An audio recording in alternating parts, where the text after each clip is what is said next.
Joseph died when Yahusha was a youth, at that time working as a craftsman among the Kenites.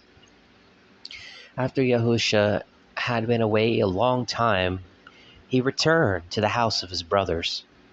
One day, while he worked under the shade of a tree, they came to him and they said, "Out in the wilderness by Jordan, there is a man who cleanses people by immersion in water.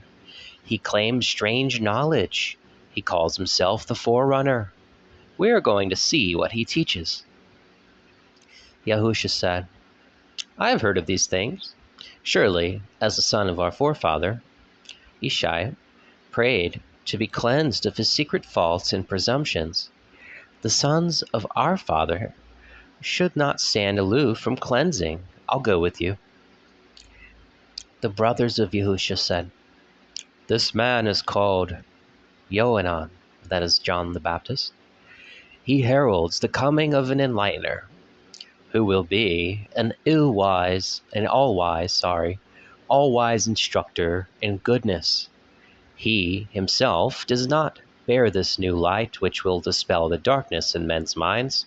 He tells of one who will grant men the privilege to becoming children of Elohim, awakening to eternal life, that part within them not born of earthly desires." So Yahusha and his brothers went out seeking Yohanan, finding him beside the Jordan, at the place of crossing where there was a pool. The hairs on the head of John were already white. John, seeing Yahusha among those gathered about him, said, "Look, all of you, here he is, a man in whom there is no guile, the true Lamb of Elohim, the one we await. For Setham, sending me forth to immerse, instructed me this: when you discover a man worthy to be receptacle, the receptacle of the Ruah HaKodesh in abundance, the same shall you acknowledge as the enlightener." Hearing these words, Yahusha joined with those to be cleansed.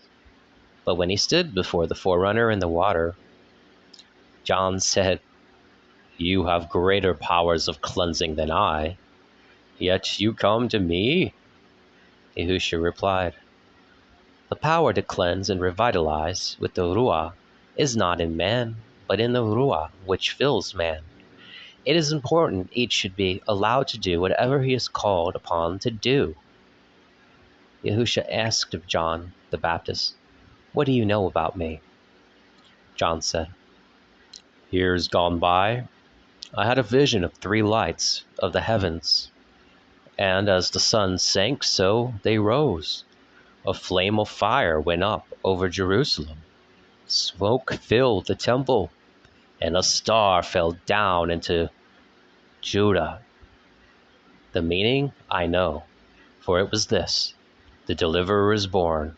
Woe unto the house of the Herods! Woe to you scribes and you interpreters of the Torah!" The star that appeared and stood over Jerusalem was a child planted into Bethlehem from out of the heights of the heaven, as was foretold, and it was prophesied he would be the deliverer. The fire that burned was the fire of a strange altar. I prophesy great things for you. You are the true son of Elohim. Soon you will see the splendor of the heavens revealed, and the power of the Ruah HaKodesh will be poured out upon you as a stream of pure water. The time has come to proclaim yourself. Peace, peace on you, whom our Elohim has chosen as his messenger, for you will proclaim the true blessing.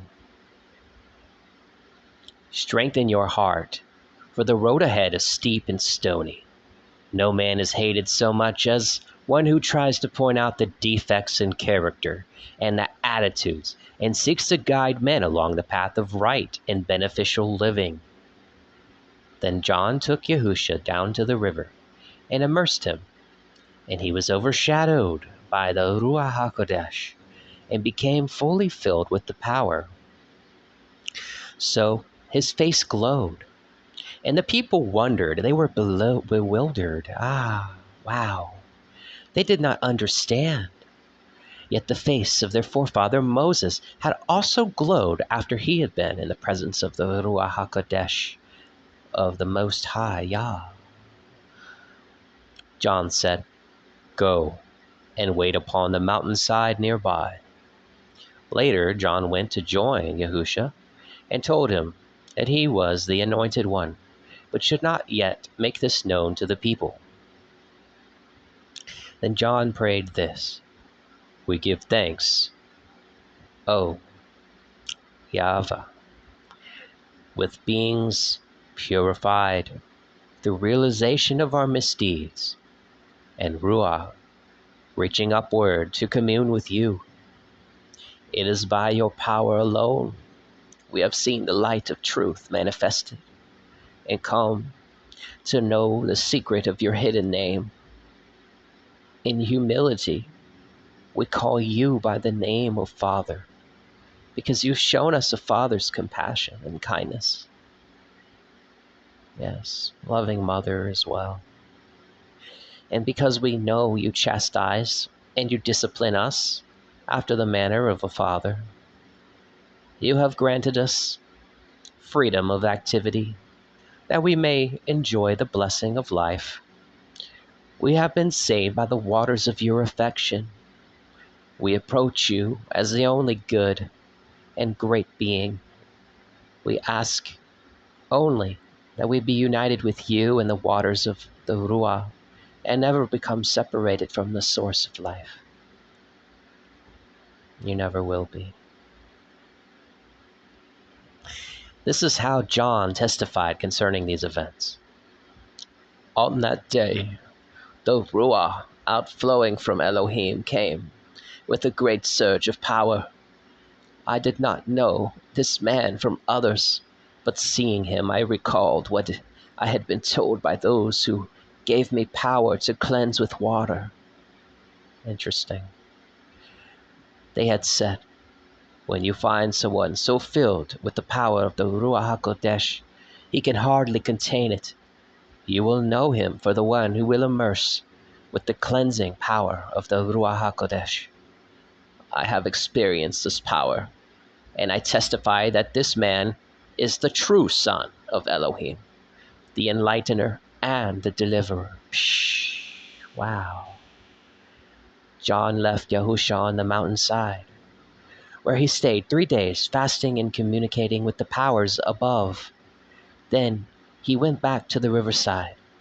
John was standing with 2 of his disciples. Jesus, Yahusha, sitting apart, and John said to those with him, "There is the one giving himself as an offering of Elohim, the enlightener of the world and the deliverer of our people." Then the 2 disciples went to Jesus and said, "Tell us about your teachings. Shall we follow your way, or should we follow John?" Yahusha said, "There is the way of the wilderness, and then there is my way, alike in teaching, but calling to different men. What John teaches accords with the Torah, even as my teaching. Obey either or both, they are the Torah."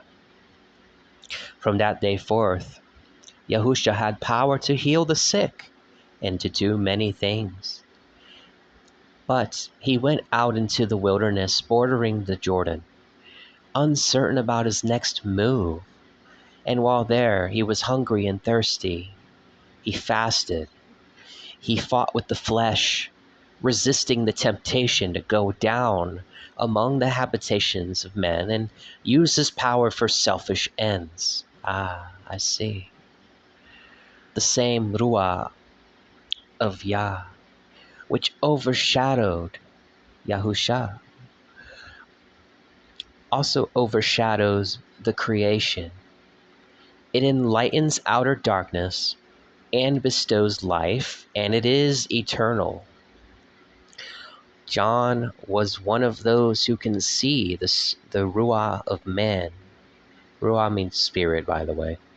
And so he knew the nature of Jesus, Yahusha. These things took place at Betharaba, which means the place of crossing. Wow. Well, thank you for listening. If you have any questions, I certainly do too, but we can talk. Maybe I have an answer for you.